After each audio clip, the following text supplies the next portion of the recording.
국회가 발칵 뒤집혔답니다. 김묘성 기자님 세상에. 네, 그렇습니다. 믿기 힘든 일이 벌어졌습니다. 어제 새벽인데요. 국회의원회관 2층 남자 화장실에서 무언가가 발견이 됐습니다. 청소 근로자가 발견을 한 건데 네. 양변기 뒤편에서 길이가 약 27cm, 굉장히 큰 흉기가 발견이 됐습니다. 세상에. 그리고 의회 방호 담당관에 의해서 청산의 정체 그 화장실을 검색하는 과정에서 또 흉기가 발견이 됐는데 두 번째 발견된 흉기는 첫 번째 흉기가 발견된 그 양변기 옆 칸에서 발견이 된 것이었습니다. 어머나. 아니 근데 허주현 변호사님 진짜 믿기지가 않아요. 지금 저 흉측한 물건들을 누가 국회 뭐 화장실 이런 데 숨겨놓은 거예요? 뭐예요?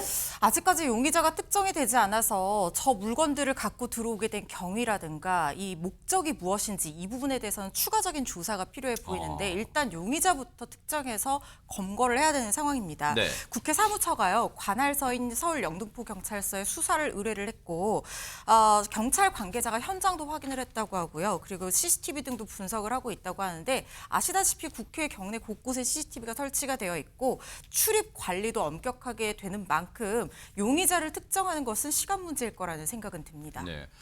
우리 김현일 평론가님 사실 국회 출입 이제 많이 해보셨으니까 네. 예전에 제가 이제 현장 기자일 때 국회 출입 기자일 때는 그때는 이제 신분증만 맡기면 이제 출입증으로 교환해줬지만 이 금속 탐지기 같은 건 없었단 말이에요. 근데 그러나요? 요즘은 있잖아요. 그렇습니다. 네. 금속 탐지기도 물론이고요. 뭐 예를 들자면 소통관 같은 데 출입하기 위해서는 미리 그 관계자와 통화를 하고 하루 전에 신청을 해야 되는 경우도 있어요. 그러면서도 또 신청서도 제출을 해야 되고 본인 신분증 맡기고 그리고 나서도 엑스레이 검색대 통과하고 네. 이렇게 아주 상당히 잘 돼 있습니다.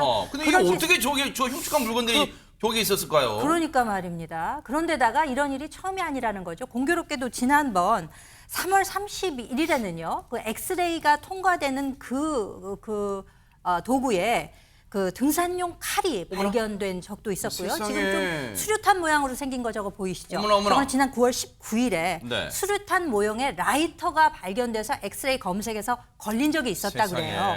그런데 과거에는 이것이 엑스레이 검색대를 통과하면서 걸러졌는데 이번에는 그게 아니라는 거죠. 그 내부에 있는 화장실에서 이와 같은 흉기가 발견됐다는 것은 이거 상당히 섬찟한 내용이라고 하지 않을 수가 없고 굉장히 충격적인 일이라고 할 수가 있습니다. 어허. 그래서 한 국회 보좌진은 이렇게 흉기가 내부로까지 반입이 됐다고 하는 것은 국회 내에 그런 검색 시스템이라든가 보안 시스템에 큰 문제가 있는 것이 아니냐라는 의문을 제기하기도 했습니다. 네. 사실 여러분도 아시겠지만 이재명 대통령도 이 흉기 피습 테러를 당했었고 그리고 국민의힘의 배현진 의원도 정치인 테러를 당했던 상황이라서 우리 정치권이 지금 뭔가 테러에도 많이 긴장 상태고 물론 그런 일은 없어야겠지만 그러다 보니까 국회 다른 것도 아니고 정구승 변호사님 다른 것도 아니고 국회 내에서 저런 흉측한 물건 오싹한 물건들이 발견됐다고 하니까 시청자분들이 많이 걱정하실 것 같아요 진짜. 네, 이와 관련해서도 우원식 국회의장님께서 직접 SNS에 우려의 글을 쓰기도 했는데요. 그래도 큰 사건이 벌어지기 전에 발견 및 수습이 되어서 다행이라고 생각을 합니다. 극단으로 치닫고 있는 전국이 혐오 범죄가 발생하지 않도록 모두가 갈등 완화와 안전에 만전을 기해야 될 것으로 보입니다. 혹시요 허준 변호사님 자 뭐 CCTV 등을 통해서 이 어떤 용의자를 만약 검거했다고 쳐요. 그러면 그 사람한테 물을 수 있는 죄는 뭐냐면 그 사람이 예를 들어 잡혔다고 쳐요. 아니 저는 뭐 나중에 공사 때 쓰려고 그냥 거기 잠깐 물건 놔둔 거예요. 혹시 이런 말로 변명한다고 하면 죄가 없어지는 거예요?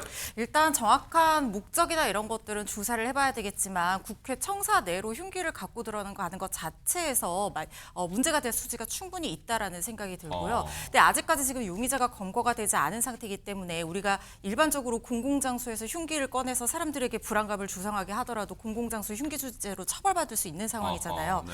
이걸 두게 된 과정 중에서 공공장소에서 흉기 소지로 불안감을 조성했는지 이런 부분들도 좀 검토가 필요하다는 생각이 듭니다. 일단은 지금 제일 시급한 건 저 용의자 왜냐하면 저 흉측한 물건들이 발이 달려서 갔을 건 아니잖아요. 그러면 그 용의자를 하루빨리 검거를 해야 돼요. 그래야지 어떻게 저걸 이 국회 청사 내로 반입을 했는지 그 과정을 캘 수 있어요.